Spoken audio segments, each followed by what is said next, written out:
much better than the alternative. When you think about it, it's always much better than the alternative because uh, the alternative nobody really knows about.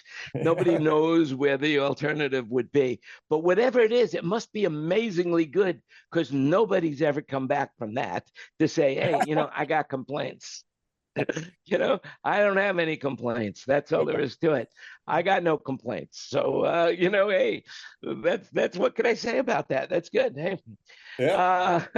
uh, welcome everybody. Welcome to all those people. We've been in the room having a great time. You've missed so much that if you were part of the panel, you wouldn't have been missing it. But now you never know what you're going to miss.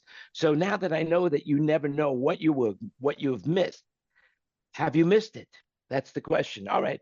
Think about that. If you knew now what you knew then, would you be a different person?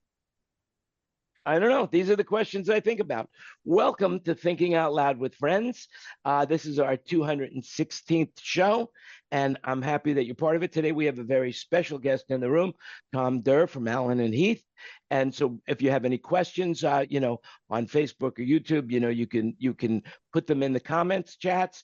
And if somebody is looking at that at the time, we'll get them answered for you. But in the meantime, just remember everything you hear today is an opinion. So do your own research. And with that, welcome everybody. Let's have a great time. And what were we talking about before we went live? You see how much We were attention I'm talking paying about to what PM you guys. 4000 on Rolling Stones PM 4000 analog mixing, which is like totally contrary to everything. And Chris got some tickets dropped in his lap, so now he's in his car because he's going to the concert as we're speaking here. Huh. But he can't figure out how to turn his microphone on because he's got his phone. Oh, I could do it. I could do it. There you go. You're unmuted. You just drive. I'll take care of the rest. So what venue are you headed to, Chris? I am headed to the SoFi Stadium, so that's the first time I've ever been there. It's where a horse track used to be and the Forum, and they deleted all of that and built a new stadium. Forum's still there. Oh, it is? The Forum's still there, yeah. The SoFi's next to the Forum.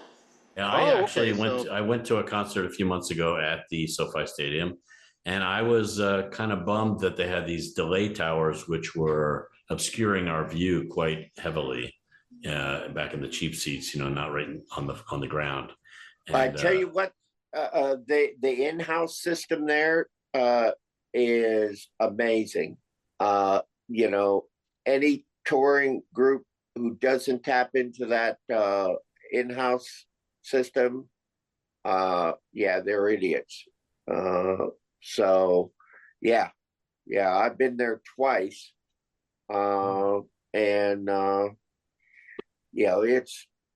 It's hey, Greg, could I quote you on that? Could I quote you on that about them being idiots, really? Or is it just quote me opinion? on anything. It's an opinion. Quote me that Greg Baker said Jan at time is an idiot. So yeah. Oh well, there you go, and that would be correct. That would be correct more times than not. That's it. Like I always say, I've never been wrong. I thought I was once, but I was mistaken. Think about that for a while.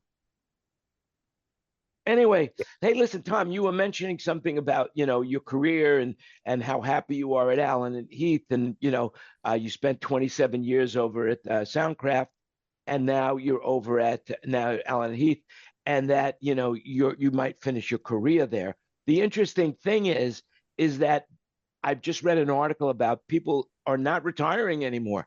People are, dropping dead in their office chairs, at 90. Nobody wants to retire. And of course, it's, making the headlines everywhere in the world that, older people don't want to give up their job. And, so that's an interesting thing. It's a very, very interesting thing because, fortunately for everybody in this room, we can say one thing: you love what you do. You're not doing it. Most of us are no longer doing it because we need the money. We want the money, of course, but we don't need the money. And we're doing it because we love what it is we do. And that makes it, the definition of work is doing something for money when you'd rather be doing something else for free. That's the definition of work to me.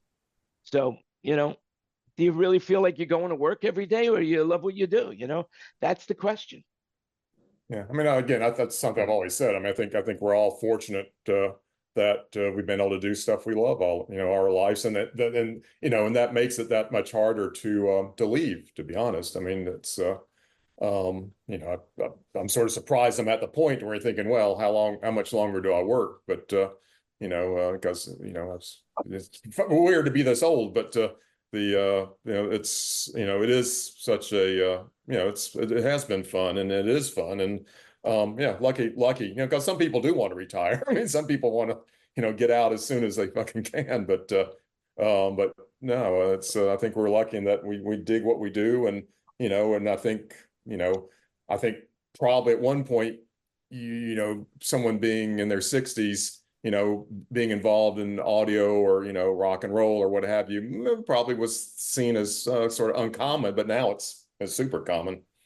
Mhm. Yeah. Yeah, I mean, look to at remember David. the David's how old? He's 78 years old doing that Eagles tribute band on the road. He's on the road constantly with this Eagles tribute band, and he loves it. 78 years old.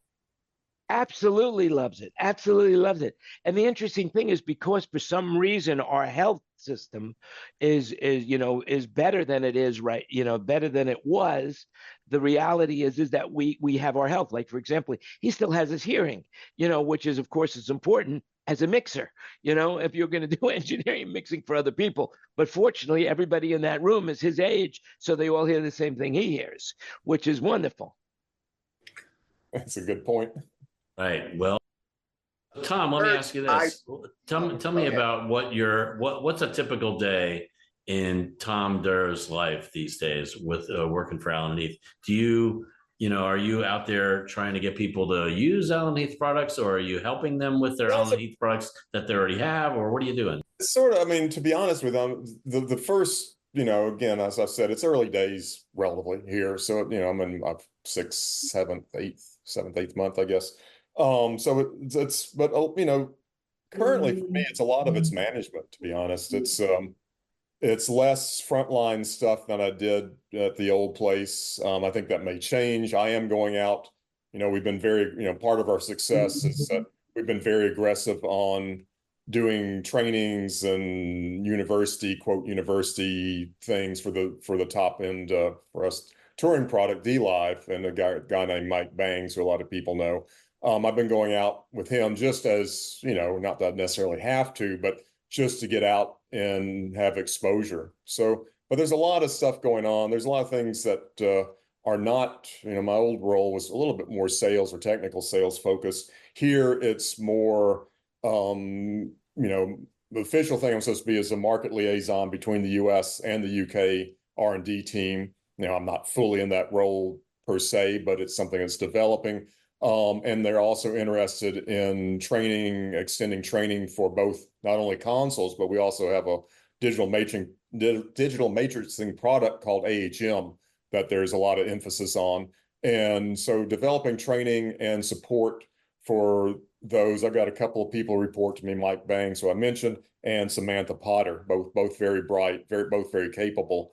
And so there's a lot of behind the scenes stuff that I've been doing more than anything, to be honest. Right. Interesting. Thanks. So the two big projects, the two main, you got the D Live, you got the Advantis, right? You've got the Advantis and the D Live, and the Advantis, I believe, is 64 channels, 42 bus. And the D Live is the big boy, 128 and 64. You got it. Yeah. So, but you also have a big church line, and you have, because the churches have always been good for you. Yeah, historically, Allen Heath was always viewed as the church console. Back when I was competing against them, or when they were a sister company under Harman. It was the GL 2200, GL 4000, Mix Wizard, later days ML 3000 and 5000, if I got my model numbers right. But that whole thing has changed, and that's why it's no longer. Yes, a good part of all mixing console businesses, churches and houses of worship. In fact, the live sound business in general would collapse without that install component of it. It's so large. But Allen Heath these days is much more. There's a solid presence in touring, solid presence in any type of installation. And so that's not, that's not the thing. Yes, it's still a big part of the market, but it's a big part of everyone's in the mixing and live sound business market. Cool. Well, Very cool. Kurt's here, Jan, and Tom. I see Kurt. Now, is there yeah. any truth to the rumor that Alan Heath is going to buy the Gamble console line from Kurt? That's it, and go into the analog world. I would think not. Even that niche market to him. And who's the other? I guess he was more of a Series 4 guy. What's the Dowling? Wayne Pauly has his Paragon, and he's very proud of the Paragon use. I have 2 D-Live rigs, and the guys love them. And when we get to mix, it's either the Gamble or the D-Lives. All right, guys, try not to talk over each other. Get here. I said I've got 2 D-Live rigs, and when my guys get to choose, to bring consoles and mix for support or something, they always opt for the D-Lives. Yeah, I saw an SD10 in that picture that you posted for Slaps. That's Tour.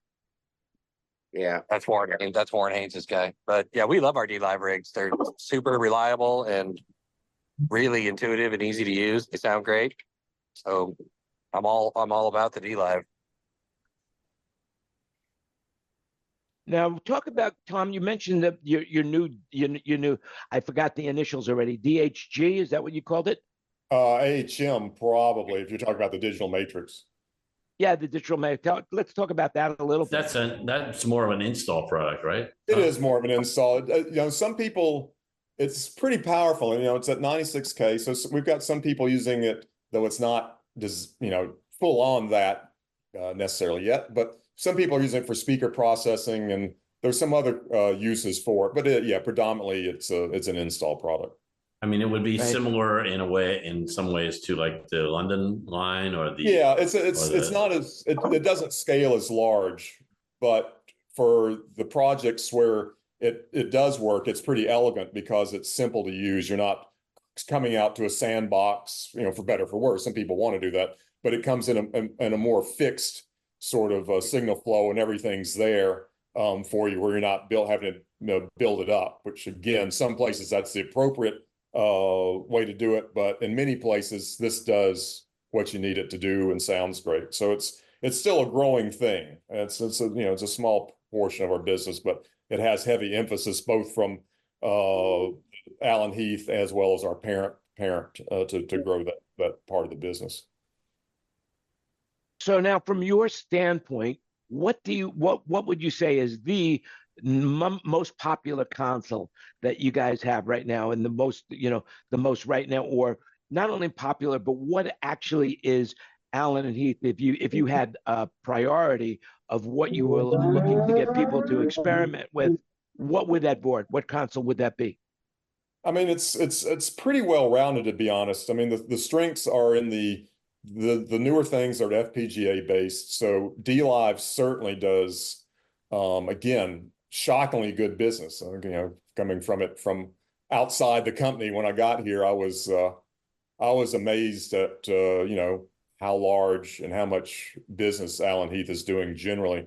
But it's D-Live, Avantis, and SQ, or I'd say are the drivers there. The SQ obviously just because it's in a part of the market where you're in the, say, let's call it $5,000-$6,000 range, which is a huge market out there. So there's big volume there. But even D-Live and Avantis do quite well. So it's a pretty rounded portfolio. So which is nice, because if something's sort of lagging, there's something usually that to step in to help it out. And we just introduced the CQ right when I started, really. So what's that? Probably October 1st, 2023, and CQ's a small, plays in the same game as like a QSC touch mix, except in my view much better. Bias that I am. And my old home, the UI range from Soundcraft, again, web or tablet controlled mixer. So all those things are hitting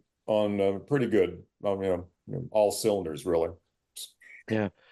So the reason I asked that just a little bit, because, I have this company called Sound Broker, a little company, nobody's ever heard of it anyway, but, I'm always looking for pick of the week, something that I can promote, So I'll just put the whole Alan Heath line on the. Yeah, exactly. There you go. That'd be my recommendation, Jan. Yeah. I was going to ask, what's the main interconnect standard? Okay, Yamaha now is moving towards Dante. Yeah, even though pretty committed. Yeah. What about Alan Heath? Alan Heath can do either or, though the bulk of it is a proprietary interface called that's we got several variants of it, but it's a proprietary high bandwidth interface that runs at 96K. And the advantage of that is obviously you don't have the the IT overhead or the management of having to use Dante controller or some sort of embedded controller to do your routing. It's very stable. We're not reliant on a third party manufacturer. It handles 128 in by 128 out on one stream, and it's at 96K. And so that, I think, is the standard connection from stage boxes, or if you're linking consoles together, that is our standard. That said, we do have a high bandwidth Dante card. So we have a 128 by 128 at 96K Dante card, and we have stage boxes that can be connected to it. So, but most everybody out there has a Dante option if they're not standardized on it. Yeah. So what's the Alan Heath version called? Is there a name for that network? It's Giga Ace. Is that there's also S-Link, which sort of speaks to a variety of our different protocols, but Giga Ace is what's used. I'd say if on a D-Live, it'd be a Giga Ace connection to. And so if I was using a Alan Heath console that has Dante, can I use a Yamaha Rio input box, or do we not have control of the red amp? Exactly. You could, but you wouldn't have control. You'd have to use a remote app for control of the Rio. But if I use an Alan Heath Dante box, that's like the Alan Heath Rio. So does that control the head amp gain from the console? Oh, ask that again. I may have to. Okay, so if there's an Alan Heath Dante input box, right? Yeah. Dante based input box. Yeah. Do I control the head amp gain of that from the console? You do. I need a third. No, okay. No, yeah. No, we put the control data there. As I think everyone knows, or most people know, each manufacturer is writing their own control data and the gain staging of that and the preamps and the whole thing. So it's currently unheard of, as far as I'm aware, to be able to control someone else's IO box or stage box from a console directly. I think someday probably that will happen, maybe, I think, but as soon as Dante goes public domain, but Yeah. Okay. Listen, we got a question from our man on the. Okay, guys. Each manufacturer has their own protocol, right? Ken, I'm sorry, but Fred has got a question, and so does Chris. So we'll go Chris first after Ken finishes. Okay, Ken. Sorry about that. Just saying. So I just want to confirm each manufacturer has their own protocol for that data that controls the gain exactly. of the box. Yeah. So for now, it's all proprietary. Put an Alan Heath box with an Alan Heath console. Exactly. The remote box, IO box, a stage box has to be used with that manufacturer's console, as far as I'm aware. Yeah. Great. Thanks. Uli has, Chris from the man on the street. Going to the Rolling Stones. I'm unmuting you right now, so go ahead. Ask Tom your question. No, I was just curious, from a high flyover, can you give us any sort of development roadmap for Alan and Heath? Are you thinking about going into a new, some new technology that we don't know about, or heading in kind of a new direction that you think is going to be important in the future? I probably, if I had anything, I probably couldn't talk about it. But in general terms, in general, no, I mean, there's nothing I would say that's mind blowing that's going on. One thing I will say is that Allen Heath has a large, again, a surprisingly large, again, compared to what I was used to at my old place and what Allen Heath used to be, and what most console manufacturers are. They have a very large R&D department with multiple disciplines, from analog to FPGA designers to mechanical. There's a lot of capability there, and there's a lot of potential there, which is, and this is one of the reasons that you've seen the sort of the rapid growth of Allen Heath is the investment in R&D. The only thing I'd say is that we'll continue to leverage the 96K FPGA and new products. We're looking at trying to come up with it's not anywhere imminent, but what the next generation of some of these current products are.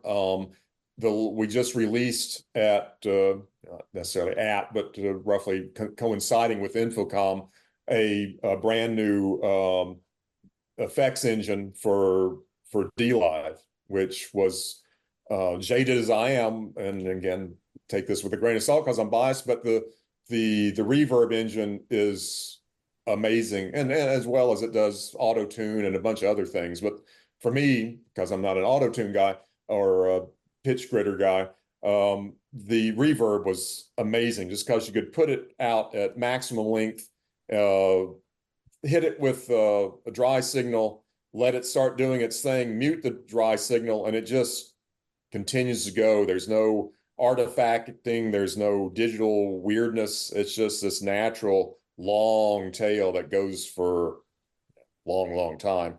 So that was one of the most recent developments, and that was essentially 16 man years of work. It was four R&D engineers for 4 years doing that. It was a heavy lift. And it reinforces our commitment to DLive, which is starting to it's been out there a ways, but we're still committed to the platform and are sort of working, the working sort of path forward is that we'll try to make it so that as we move forward, some things are upgradable. So it's not just a hard cutoff and you say, this thing's obsolete. You might be able to use bits and pieces of current products with new products. Again, very early days, but we want to make sure the customer's investment is, stays around as long as we can, Yeah. You're not planning on doing a profile Avid thing, where, all right, it's gone, no more parts. Again, sometimes you have to do that. Sometimes these are tough choices that a manufacturer has to make is, how long do you stay tied to a platform or a particular GUI or that sort of stuff. And sometimes you're forced to make a hard decision that you have to make that hard cutoff. And it's not an easy choice, I think, if you're really thinking it through in terms of a customer's investment or a end user's sort of knowledge and training, because they have to start anew. So, but sometimes I think manufacturers have to do that, and sometimes manufacturers don't do that when they should have. And so it's not a black and white decision. Sure. Brad, I know you have a question for Tom because I saw you raising your hand. Was that the question you asked me prior to we going live, that you were afraid that Allen Heath is coming up with an artificial intelligence board that would cut you out of your job? Was that the question you were going with? No, it wasn't that one. No, I was going to say we still have a couple of the Mix Wizard 3s at BLM, and I don't remember if I reached out to you or if it was somebody else to get that power supply, but oh yeah, you reached out to me, and actually in retrospect, we could have sold it direct, but I wasn't aware of that. But anyway, I assume you got it right. Yeah, I ended up getting. I got the first one through Sweetwater. I forget where the second one came from, but you might still get a bit better price from buying through a dealer network, because we're just going to, I think, sell it straight list to you. So yeah, Fred, I don't know if you know this.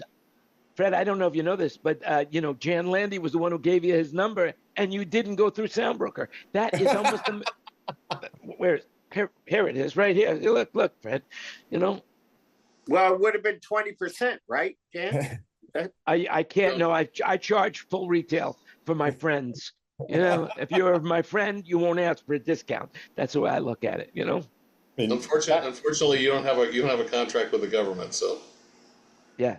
Actually, I don't want one. We do have one, but it's so, the password alone, just to get into, I sold something to the Navy, and it took me about an hour and a half just to get a correct password for them. It has to be so long with so many different characters, and no number could be sequential. And the letters, it's amazing how difficult they make it to get into their system.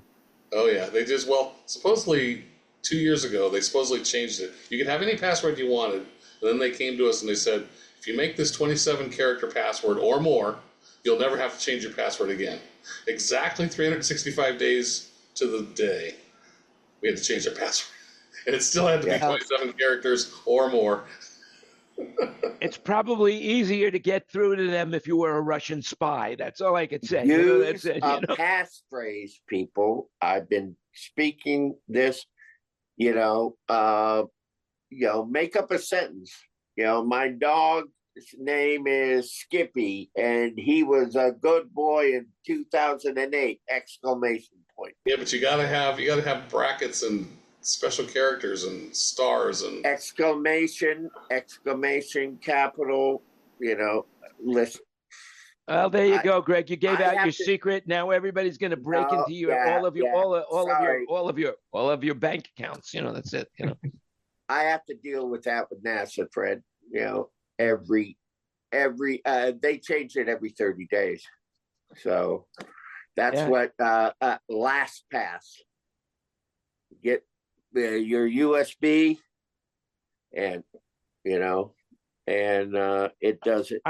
Apple is now going to come in with a new password management system that's going to be, but I've been using 1Password forever. It's very, very good. Right, 1Pass. They're the only one. They're the one. Well, LastPass was, they were hacked. So, they say they didn't get everybody's. Not that in my knowledge, it wasn't. 5 years ago, they were. Well, there you have it. Ladies and gentlemen, 5 years ago, remember, do your own research. This is an opinion show. So speaking of opinions, Tom, a lot of people are now, I notice everybody is getting into the podcast business. Now, does Alan Heath make a product for the podcasters? Or you don't even deal with that? No, not specifically, but the CQ certainly. The CQ, which is the mixer I was mentioning earlier that we came out in roughly October of 2023, certainly could be used for podcasting. It's got digital I/O for getting into the computer built in. It's small enough. It sounds great. But it's not marketed as a podcasting mixer. There's so many people in that. If you start looking at that, that ends up being a much more of a consumer type product. At the old home, Harman was, at one point, they're all over, podcasting packages that had like a, AKG mic and JBL speakers and this and that in it. But, that's still just at a different level than what most of the business is happening there. Yeah, there's a bit of business for that level, but it becomes much more of a consumer business. I think, as a professional mixing console manufacturer, you probably don't, I don't think you want to be aiming at that. I've got another question for you. So is there any of the current product that it's going to be like the Mix Wizard, where you can take the I/O and tilt it 90 degrees so you can drop the console into a desk and still hook up to it? Yeah, I love that about the Mix Wizard. That's just the that RotoPod was cool. It was really cool. Yeah, no, not none of the digital stuff can do that. And you can sort of look at the CQ, as roughly a digital mix wizard in a way, but it's doesn't have quite probably as much onboard I/O. It doesn't, but that's sort of the closest we come, and it doesn't rotate. Jan, you had mentioned, I think maybe jokingly about AI. In my position, periodically I get canvassed by market research firms that'll pay you a little bit of money to weigh in on stuff, and I think generally it's probably from venture capital or some sort of investor who's sort of poking around about the market. But AI did come up in one of the calls in the last 12 months in terms of what I thought about was AI going to be a thing in mixing consoles. And again, I'm a Luddite, so I said, maybe someday, but not anytime real soon.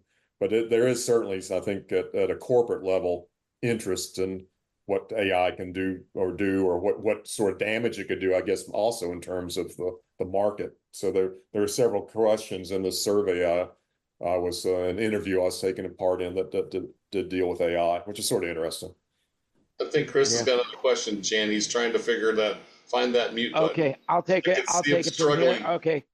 Yeah, Chris, you can talk. Yeah, I just wanted to chime in. I own a CQ20B and I love it. It's what I just use for my living room mixer with my Meyer gear, and it sounds great, easy to use. I really enjoyed it. Yeah, so those things have been a real hit, and and there's been another sort of part of the growth we've seen. But there's a lot of growth going on before that, but that has again just fueled sort of the full range. Alan Heath, much like again my old home at Soundcraft and Yamaha, really are the only three console manufacturers that are making something from fairly inexpensive to something fairly expensive and large. Yamaha going up above what we do currently, but there's not many people who do a wide range of mixers at all price points. So that's again one of reasons of our success. Yeah, well, we hear a lot about the DM7. We hear a lot about the DM7, right, Greg? I mean, that's what people are talking about. The DM7. What I was going to say. What's the Allen and Heath? Because DM7, I'm seeing them in corporate gigs. Yep. I actually saw one on a rider of all things. Yeah. And they wanted a DM7, a D Live, or an SD 910 or a Quantum. And I'm like going, who's smoking crack?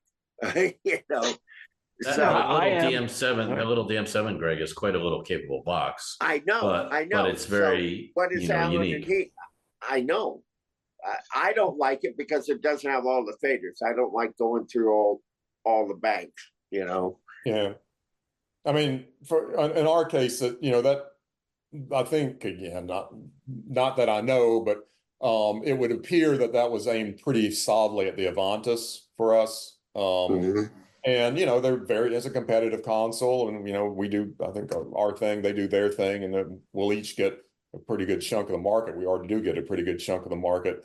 One of the things, also think they aimed it at the wing as well. Yuli's wing. Yeah, could be. But one of the things again that has helped drive our business is we've developed workflows that support smaller mixing desks. And I think if people are doing festival work, you'll see a lot of the CTI 1500s out there because they can be flown internationally on the plane with you, and they're very powerful.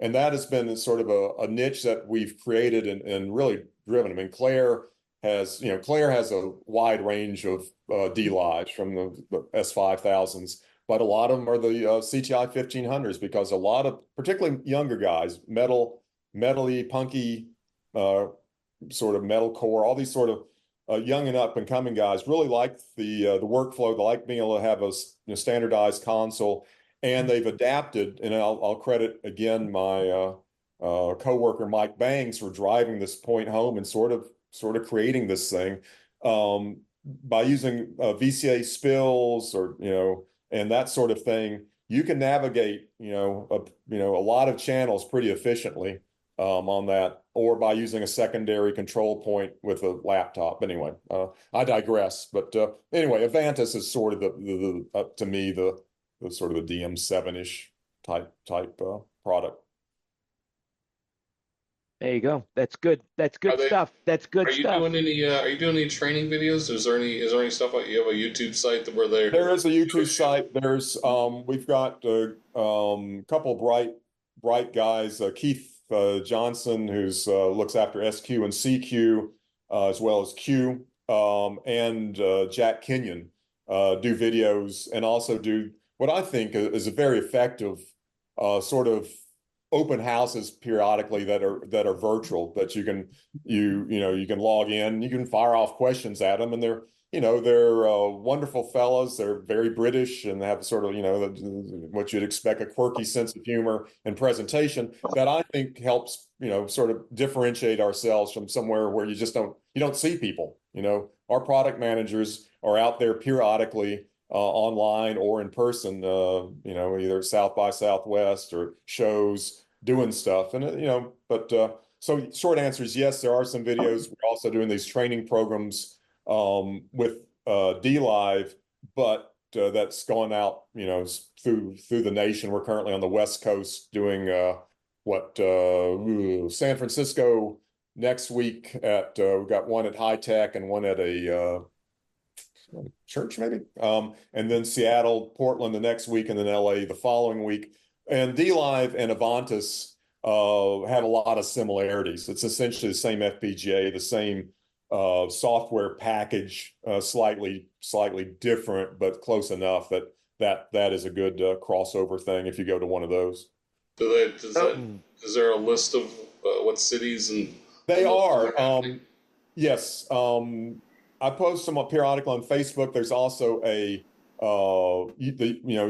U.S. Alan Heath U.S. is essentially American Music and Sound as U.S. distributor. There's a link on their site. If I'm quick enough, I'll post it in the chat. And we're working on getting the Alan Heath site to link over to us so that there's a bit better visibility on what's happening.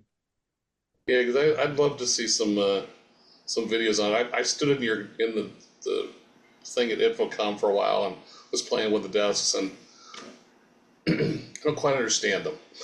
Right. I need like one of those overviews to go, okay, yeah. Just give me I think once you get, I mean, it's same way for me. I mean, it came from, years of sort of, being predominantly around a Soundcraft way of doing things. And, coming here, it was originally like, and I was so used to like, I knew, Soundcraft stuff just off the top of my head. I didn't have to be in front of the console. Mm-hmm.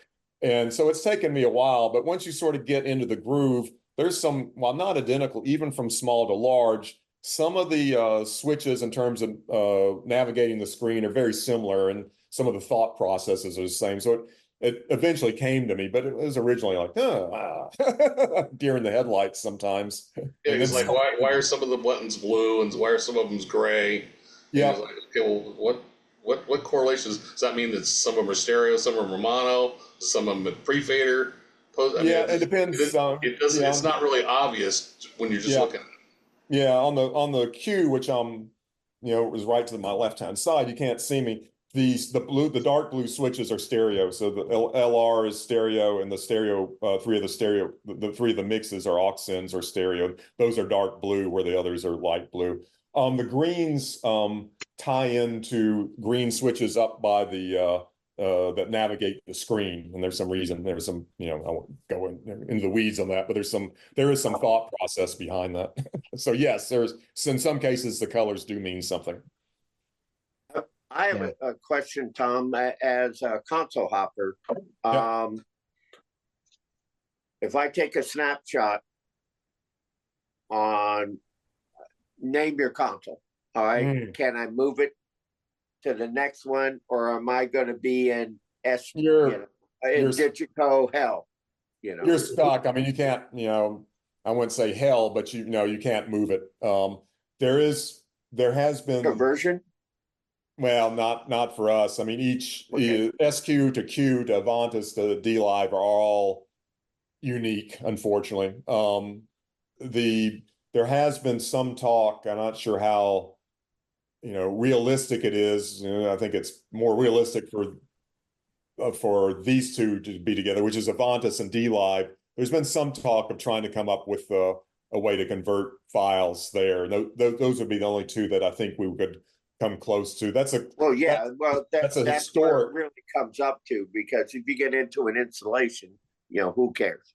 Yeah, that's a historic quandary for all console manufacturers. I think really the only one who's done a pretty good job of it, was Avid. I think at times they had file compatibility, but it's not, same thing when I was at Soundcraft. SI and VI weren't compatible. It's very difficult to do that, to be honest. So it's all because of how it's integrated.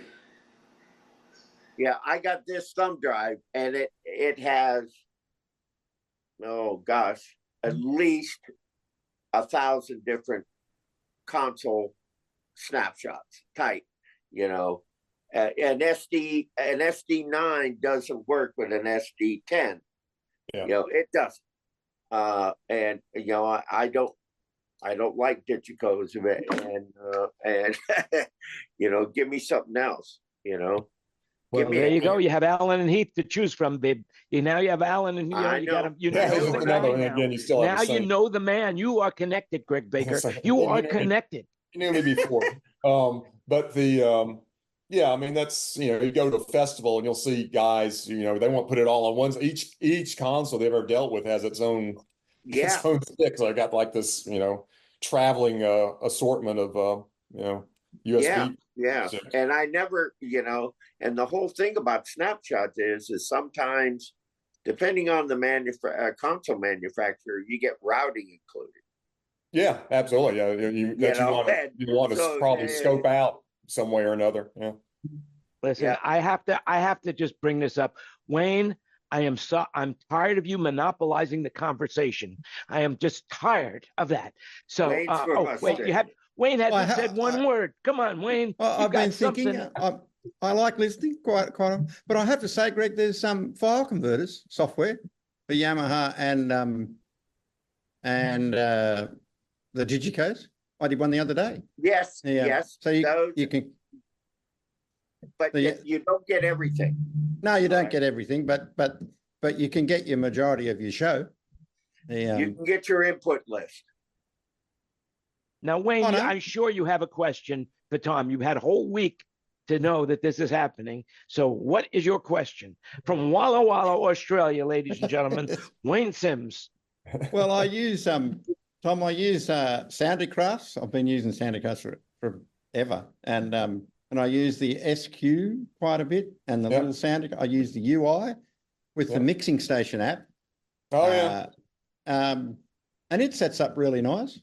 But I use the SQ and what's the smaller one? Q is one of them.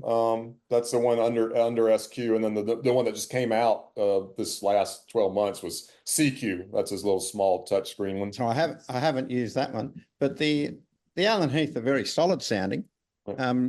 My question is on the smaller ones. I often make an edit at home on the editor. Yeah. And then you put it on your USB. Now, do I need to format the USB on the console into the? That's a very good question. And that's something I would want to fact check myself on. But short answer to me is, for me, yes, I've been formatting them on the console. I'm not sure. It's probably a format that's you could do on a computer as well, but it does want you, if you just took a raw USB that's, I'm not sure, I assume let's call it FAT32. It's probably FAT32 or exFAT. Yeah, it does want to format it. It won't recognize the stick unless it's been formatted in the console, though, again, there's probably a workaround, and I'm part of my learning process. I'm not sure what that is. Because I have noticed a couple of times that I've formatted it on the console, SQ. Yeah. And I did a DLive show here a while back, and I brought the file home from off the console. I can see it there, but I can't open it. Now I'm obviously doing something wrong. But going back to the SQ, So I formatted it and I made all the show and I went back, and after about 3 inserts of the USB, it all came up, but it wouldn't see it for the first. Interesting. There's been, again, I don't have as good of historical knowledge of things, but I know at one point some of the consoles became picky about USB sizes or types. Yeah. Yeah.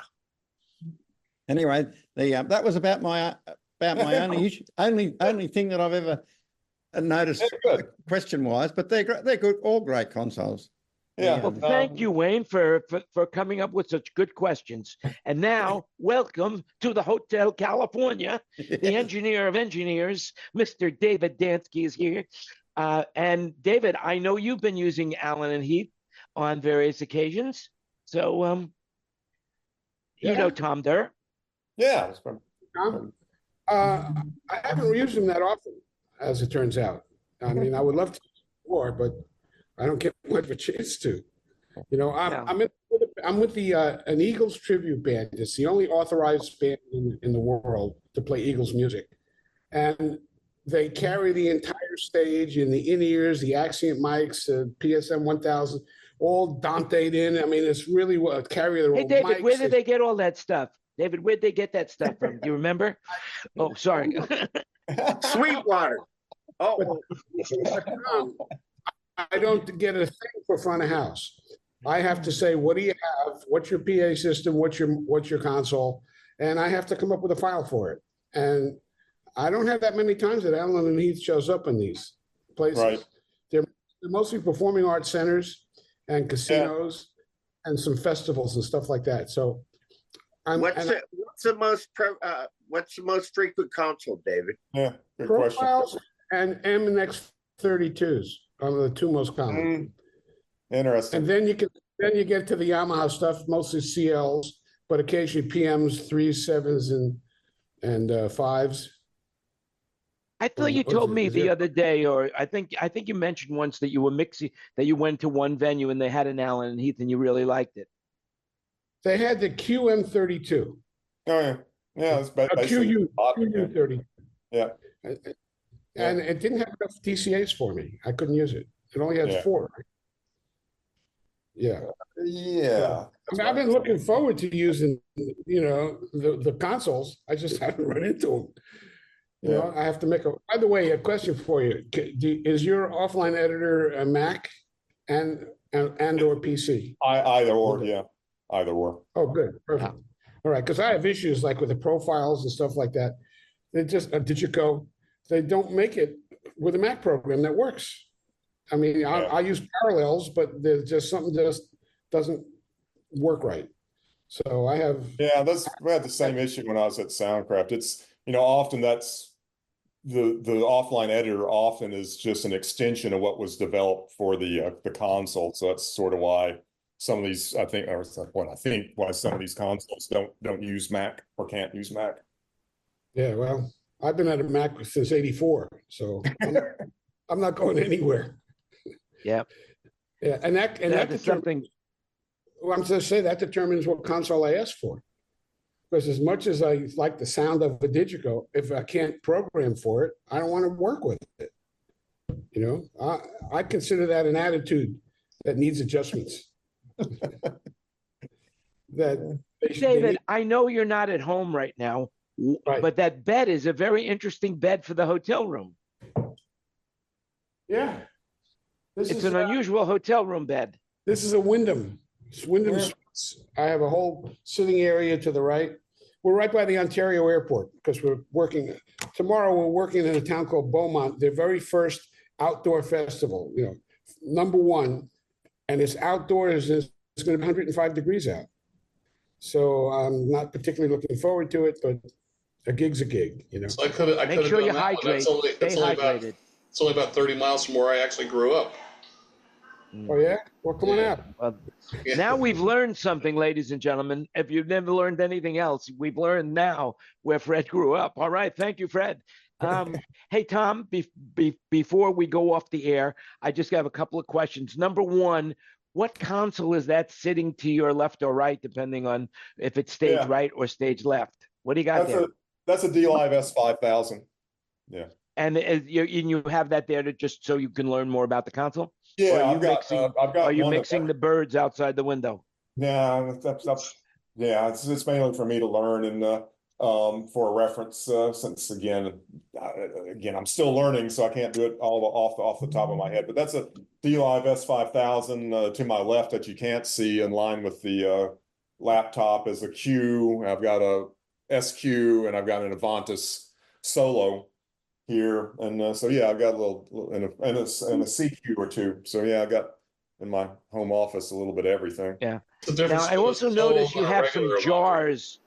I also noticed you have some jars behind you as well, and I'm very curious to know if what's in those jars. Oh yeah, that wasn't those weren't strategically placed. Those are stuff I was going to send to my mom, but those are my brother-in-law works at Stonewall Kitchen, which is sort of like a sort of fancy gourmet food thing up here in southern Maine, right across the border from where I live in New Hampshire. And those are rejects because the labels aren't good that I'm sending my mom. So, if you must know, there you go. That's a true story. Yeah, so what's the difference between the Solo and the regular Avantis? Screen and fader count. The Solo is a single screen, 12 input faders, and the Avantis, full size Avantis is dual screen, 2 fader banks. Same sort of slightly less I/O on the back of the Solo because there's space limited, but same processing power, 64 channels into the mix, 44 mono stereo buses. Yeah, I'm all about faders. I mean, yeah, I'm old school. I'm old, Yeah, give me an XL4. Give me that's certainly, that's one of the things we found is that, the younger you are, the more flexible you are in terms of fader counts and being accepting of, a single bay.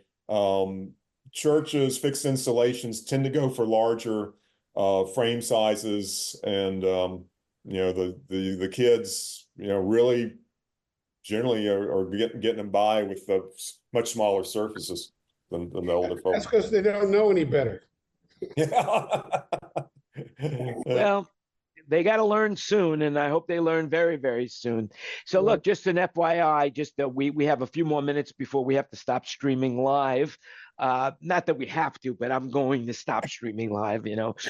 Just so if anybody has any last questions for Tom, for Fred, or for Tom, is there a Tom in the room? Yeah, there it is, Tom. What am I talking about?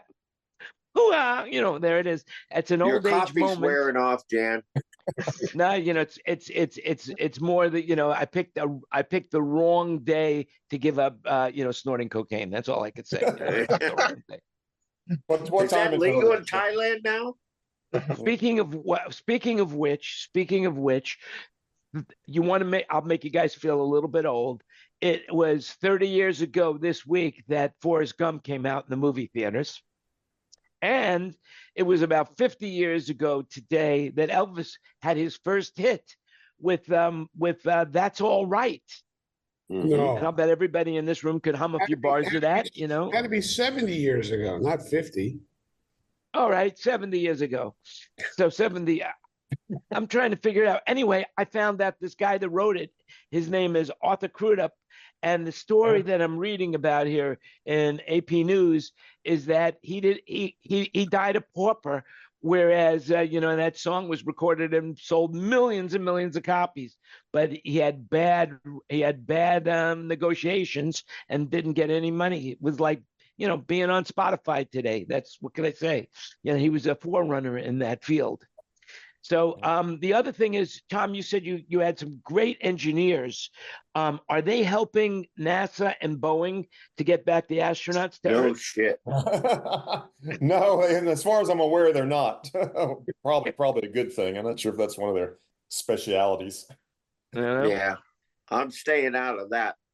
I got a phone call on it, and I said, nope. Give me Artemis. I'm fine with Artemis. No,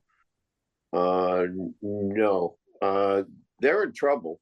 No, they're not in trouble because, Elon's going to come to the rescue and launch a Dragon, and life will be done. No, actually, I just heard somebody from NASA that the reason why they're prolonging the astronauts up in space is because the module that is having a problem is going to burn up in the atmosphere, and they don't want it to happen again. They say that they have enough helium, they've got enough nitrogen, they've got everything they need. They just want to make sure that they could figure out what the problem is, so that they can look at it before they burn it up in space. That's what I was told. Yeah, they have. There's zero tolerance in space. Zero. Well, it's a hard space, and they have a 1% chance. I saw the same article. But they're going to come back. They'll probably come back on the Starliner. The date I saw or I heard was the 28th of this month. Mm-hmm. Yeah. Well, one thing about Alan and Heath, they've never lost a wheel on takeoff. They've never once. No kidding. Never that once. Here at Tampa. Well, Jan, I 41 years ago, I bought an Allen and Heath monitor console. It never ever missed a beat, and I had it for, I don't know, 10 years. Okay, very good. With my Soundycraft 800B, which I always was a great board. Yeah. I love the way you say it, Wayne. Soundycraft. Yeah. Yeah. I love everything about Wayne. Aussie style. I'm glad he's part of the show. That's for sure. He definitely is. Not only is he a super nice guy, super knowledgeable, but he's also great comic relief. He's a perfect foil for you, Greg. Perfect foil. That's it. That's it. Or is it for me? I don't know. But anyway. Tom, let me ask you a question. How long have you been with Alan and Heath? Not long. 7 months. I basically started end of September 2023. Oh, okay. After, I was at Soundcraft for 27 years. So it's a brave new world. Well, I think I met you at Soundcraft because I was big ice. Absolutely. Yeah, absolutely. Kenny Newman, I think, was together. Yeah. 27 years is a long time to be anywhere. It's crazy. No, I was very fortunate. Many of those, it was a good run. The last 5 or 6 was, because it had, sort of been set adrift, was tough, but no, it was in general very, very good, fun, a lot of fun. Yeah, I mean, people that were born 26 years ago only know you from Soundcraft. That's all there is to it, Yeah, exactly. So there you have it.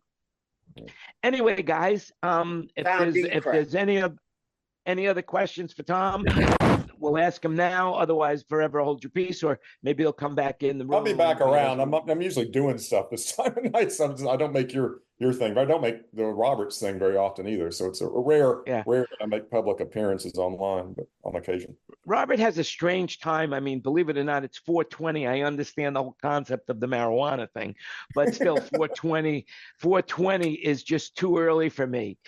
As Greg said earlier, but you're up for this. Yeah, because this is mine. Of course I'm going to get up for mine. What the hell? I'm a selfish guy. Tom, I'm a son of a bitch. It's on Mondays now while he's out with Kenny. Yeah. So it's a lot easier because we're all working on Friday. So at least most. Yep. All right. So listen, I just wanted to say we were talking about, how we're all staying in this business, not because we have to, but because we want to and we love it. More Americans are turning 65 years old this year, more than ever before, sparking a boom in new retirement products. And about 11,200 Americans will reach traditional retirement age each day in 2024. But more people are not giving up, and they're staying in their jobs longer and longer and longer. And if you don't believe me, walk into any Walmart, and you will see that right at the door. David Dansky has been David, earlier, Kenny Newman said you were 75 and still on the road. Yeah, well, I'm 78 and still on the road. I'm the oldest living sound man. There you go. Let's get that in the Guinness World Book of Records. That's it. That's what I say. I'm out mixing rock and roll. It's great. I'm having a great time. Anyway, guys, I got a little good news I'm going to share with you right now, and then we're going to say goodbye to the streaming audience. We'll stay in the room. I have to leave here and head up to Bangkok. As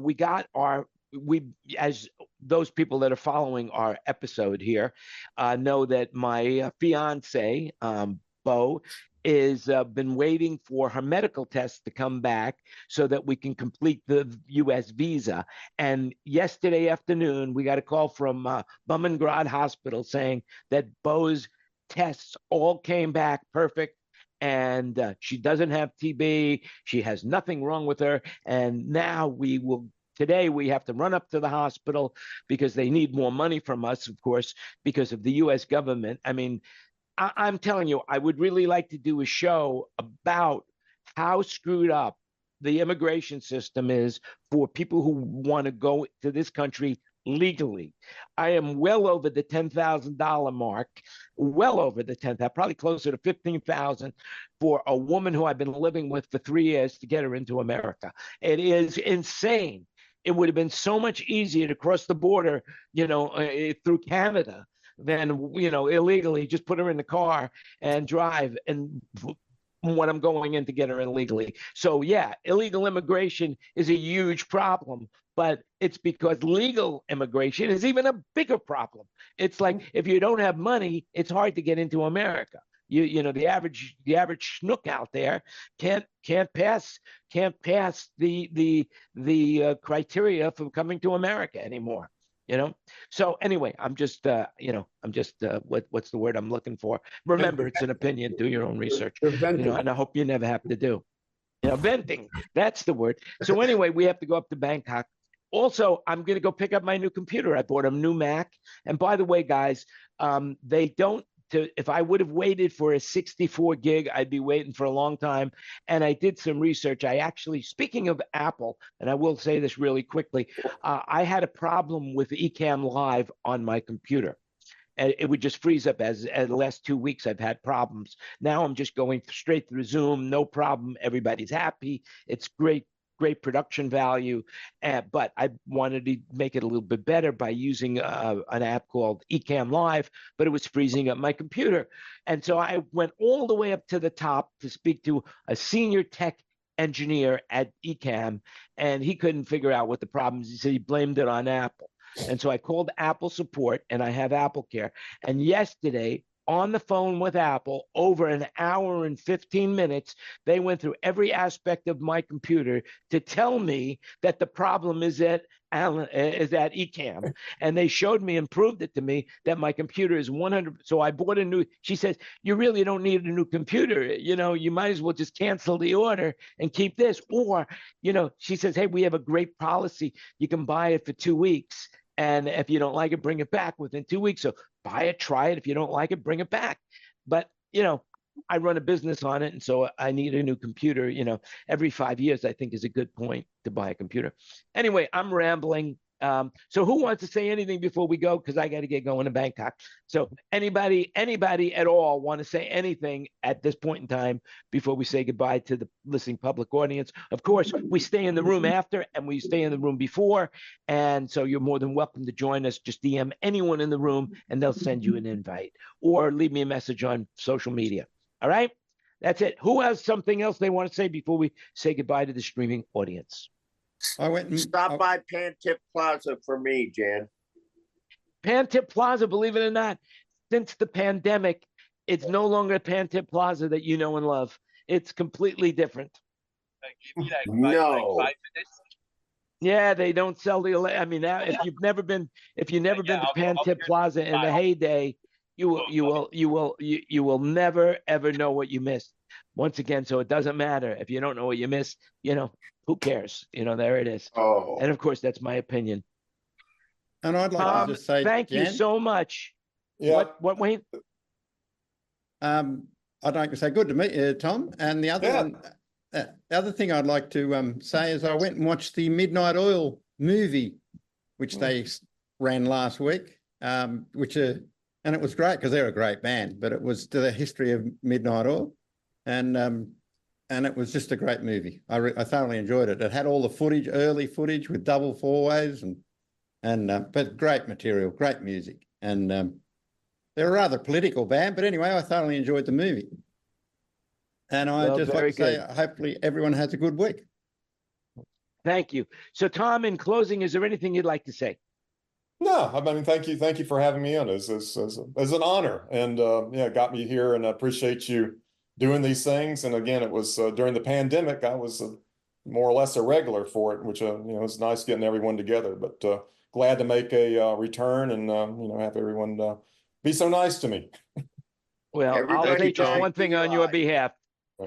If you need Alan Heath, Soundbroker is an authorized dealer. So come by, bye. Hey, thank you, Jan. Anyway, listen, guys, thanks a lot for watching. Remember, you make it happen. Stay safe and healthy. This was our 216th meeting. Our YouTube numbers are growing. Our Facebook numbers are growing. People are really watching this, and they're getting enjoyment out of it. And that's what I love. And I'm glad that we're able to accomplish that. So if you had a good laugh, if you learned something, share the show with somebody. I think I have a link here, a button here. What do I got? Do I got something here that will? Let me see if this works. Does this work? Nah, doesn't work. What about this? You need a new computer. Let's see. Oh, here it is. Here it is. Thanks for watching. Remember to share the show. I don't know what that 58 or 57 means, but that's all what can I say? You make it happen. Stay safe, stay healthy, and we'll see you again next week. And with that, we are off the air. Bye, everybody, for now. See you again soon.